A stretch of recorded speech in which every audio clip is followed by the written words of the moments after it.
A vlastne i thajská masáž má niečo spoločného s tzv.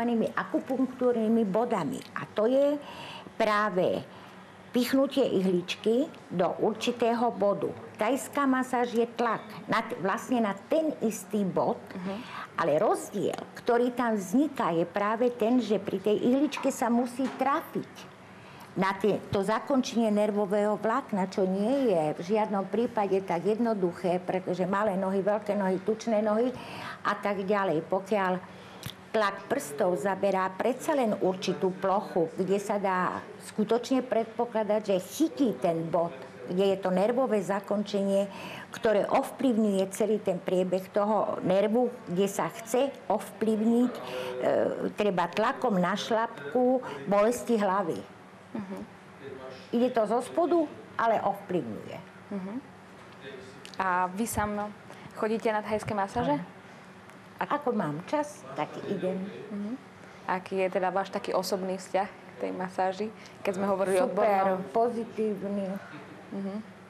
Človek sa cíti lepšie, celkové oddychnutý, vylepšenie hybnosti. Každý z nás má nejaké ťažkosti, či už je to hlava, krk, pohyblivosť, ramien, bederných zhybov a tak ďalej.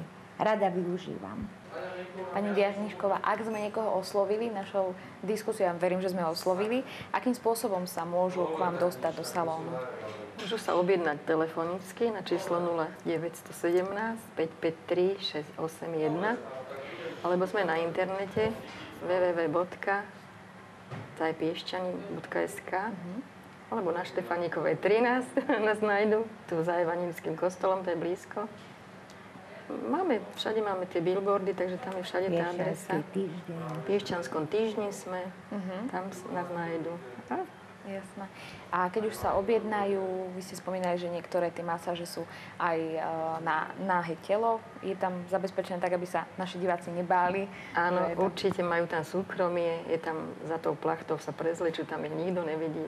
Úplne absolútne, že proste, že nemusia sa obávať, že je to verejné. Čiže je to taký čas oddychu len pre nich? Áno. Púšťame tam tú hudbu, takú krásnu, takú relaxačnú, takže sú nadmieru spokojní. To je spojenie príjemného s užitočným. Áno.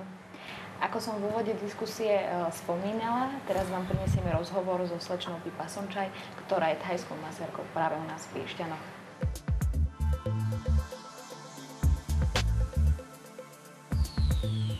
Ako si sa dostala k práci masérky?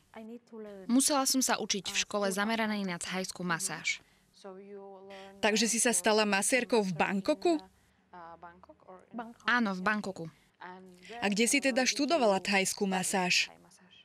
Študovala som na škole Wat Po v Bangkoku. A ako si sa dostala na Slovensko? Prišla som na Slovensko vďaka maďarskej spoločnosti, ktorá sa tiež zaoberala thajskou masážou. Takže si pracovala ako masérka aj v Maďarsku predtým, ako si prišla na Slovensko? Áno, ešte predtým. No a ako si sa dostala do Maďarska? Môj brat pracuje v Maďarsku, kde spoznal ľudí zo spoločnosti venujúcej sa thajskej masáži a zavolal ma, aby som prišla pracovať ako masérka do Maďarska. Môžeš nám povedať niečo viac o thajskej masáži? Prečo je taká obľúbená a užitočná? Masáž je proces, v ktorom prietok krvi napomáha relaxácii svalov, šliach a kĺbov. Stimuluje nervový systém, čím podnecuje pocit uvoľnenia a pohody. Zároveň poskytuje veľké uvoľnenie pre myseľ. Masáž je umenie vytvárania akéhosi hrejivého pocitu. Thajská masáž je oboje, veda aj umenie. Teória je založená najmä na liečebnej teórii 10 energetických dráh v ľudskom tele. Ty sama máš rada thajskú masáž? Áno, veľmi rada. A máš rada svoju prácu? Áno, mám.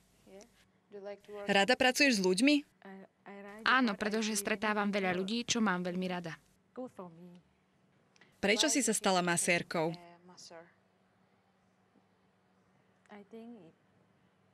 Pretože rada pomáham ľuďom, ktorí majú nejaký problém. Dúfam, že sme vás našim rozprávaním a informáciami navnadili a čím skôr navštívite thajskú masáž. Ďakujem svojim dnešným hosťom za príjemné strávenie dnešného popoludnia a vám, milí diváci, prajem ešte príjemný deň. Dovidenia.